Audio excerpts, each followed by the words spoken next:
আজ 16ই মে 2024। প্রথমেই মার্কেটের কথা বলি। তো নিফটি আজ গ্যাপ আপ ওপেন দিয়ে শুরু হয়, কারণ গতকাল ইউএস মার্কেট অনেকটা পজিটিভে বন্ধ হয়েছিল। কারণ গতকাল ইউএস মার্কেটের ইনফ্লেশন ডেটা রিলিজ হয়েছিল, যেটা ইনলাইন আছে। যদি এটা কম হয় তবেই তো ফেড রেট কাট করবে। তো এই বছর শেষ হতে আর বেশি দেরি নেই। এর আগে ফেড বলেছিল 2024-এ 3বার রেট কাট করবে, কিন্তু সেটা এখনো পর্যন্ত একবারও হয়নি। যদি ইনফ্লেশন এরকমই কন্ট্রোলের মধ্যে থাকে তাহলে আমরা খুব তাড়াতাড়ি রেট কাট হতে দেখব। তো এই একটা কারণের জন্য গতকাল ইউএস মার্কেট অনেকটা পজিটিভে ছিল। সেই অনুযায়ী আমাদের মার্কেটও ঠিকঠাক ওপেন হয়, কিন্তু সাস্টেন করেনি, নেগেটিভে চলে যায়। তারপর মাঝে পজিটিভ হয়েছিল, নেক্সট আবারও নেগেটিভ। অ্যাকচুয়ালি যারা মার্কেটে সারাদিন থাকে তারা বুঝতে পারবে কি পরিমাণ ভলিটিলিটি ছিল আজকে বাজারে, এবং নিফটি একদম শেষের দিকে নিচের লেভেল থেকে 400 পয়েন্ট বুল রান দেখায়। তো এটার পিছনে পার্টিকুলার একটা কারণও আছে, সেটা হলো লোকসভা ইলেকশনের সিট সংখ্যা।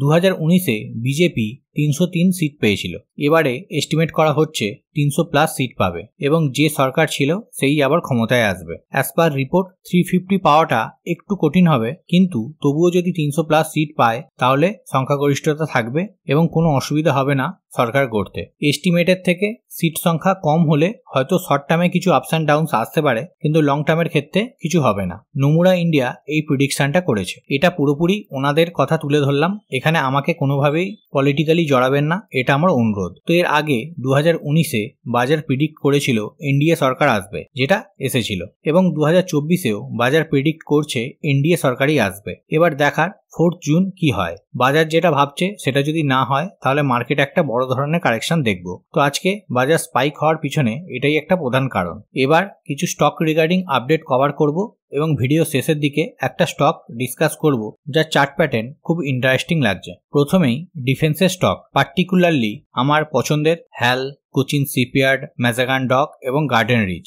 মার্কেট যেদিকেই যাক না কেন এই স্টকগুলো তাদের অল টাইম হাইয়ের কাছে চলছে। আলাদা করে এইসব কোম্পানি নিয়ে বলার কিছু নেই, একটা কথাই বলতে পারি, চোখ বুঝে কারেকশনের সময় অ্যাকুমুলেট করতে থাকুন এবং নেক্সট 5 বছর পর এর রেজাল্ট দেখবেন। তো আজকে হ্যাল 10% পজিটিভে বন্ধ হয়েছে। এর কারণ হলো Q4 এর রেজাল্ট, যেটা ডিউরিং মার্কেট এসেছে এবং রেজাল্ট সুপার ডুপার হিট এসেছে। কোম্পানির নেট প্রফিট 52% বেড়েছে ইয়ার অন ইয়ার বেসিসে। অ্যাকচুয়ালি এই কোম্পানির কোনো কম্পিটিটর নেই, মনোবলি ব্যবসা করে।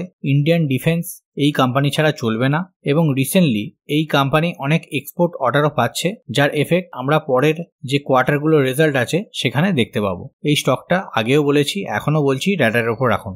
নেক্সট আরও একটা সেক্টর, রেলওয়ে সেক্টর, যা স্টকগুলোর প্রাইস আবারও শুট আপ হচ্ছে। তো সামনেই কোম্পানিগুলোর Q4 এর রেজাল্ট আউট হবে, তাই নজরে রাখবেন। এবং কিছু কোম্পানির রেজাল্ট অলরেডি আউট হয়ে গেছে, যেমন টিটাগড় রেল খুব ভালো Q4 এর রেজাল্ট পাবলিশ করেছে, যার জন্য স্টক প্রাইস প্রায় 10% মতো আপমুভ করেছে। ইরকনের রেজাল্টও ভালো আসতে পারে, সেটাই বাজার এক্সপেক্ট করছে, এবং আরভিএনএল এর কালকে রেজাল্ট আউট হবে। তাই স্টকগুলো ওয়াচ লিস্টে রাখুন, ভালো রেজাল্ট এলে কোম্পানির স্টক প্রাইস কিন্তু শুট আপ হবে। এছাড়াও আরো বড় বড় কিছু কোম্পানি আছে, তাদের রেজাল্টও আসছে, তো সেই কোম্পানিগুলো নজরে রাখতে পারেন। তো নেক্সট একটা স্টক ওয়াচ লিস্টে রাখতে পারেন ট্রেডিং পারপাসের জন্য। তো এখানে আমি এনসিসির ডেইলি চার্ট ওপেন করেছি। তো স্টকটার চার্ট প্যাটার্ন আমার খুব ইন্টারেস্টিং লাগছে, তাই শেয়ার করলাম।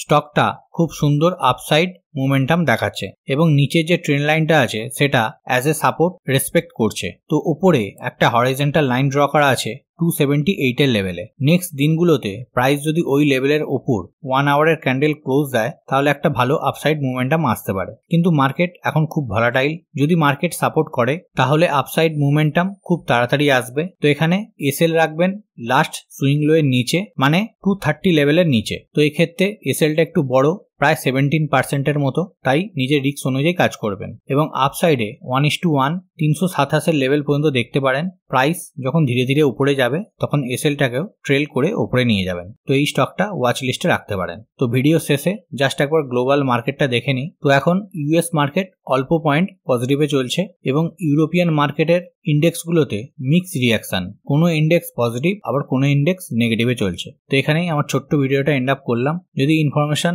আপনাদের হেল্পফুল বলে মনে হয় তাহলে অবশ্যই লাইক এন্ড শেয়ার করে দেবেন। আজকের মতো বাই বাই, ভালো থাকবেন, সুস্থ থাকবেন।